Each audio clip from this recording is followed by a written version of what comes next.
মাছটা ভাজা হয়ে গেছে, এবার বড়িগুলো ভাজা করে নেবো। মাছ ভাজার তেলে তেলটা গরম হয়ে গেছে দেখে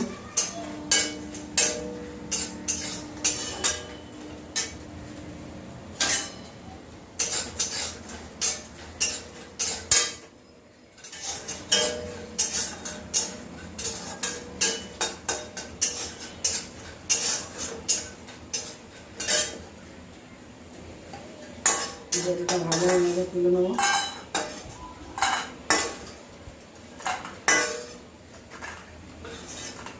এই বড়িটা বাড়িতে দেওয়া বড়ি, আমার নিজের হাতে দেওয়া।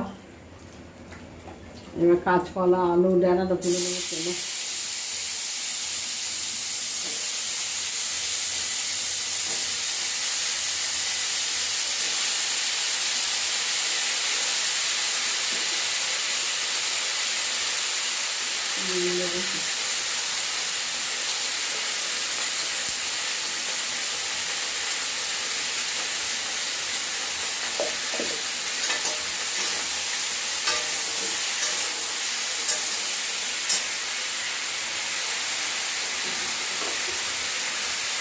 কাঁচা লঙ্কা দিয়ে করবো তরকারিটা।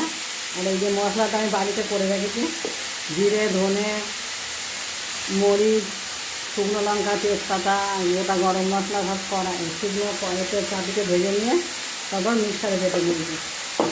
এটা 1 মাস হয়ে যাবে আমার মশলাটা।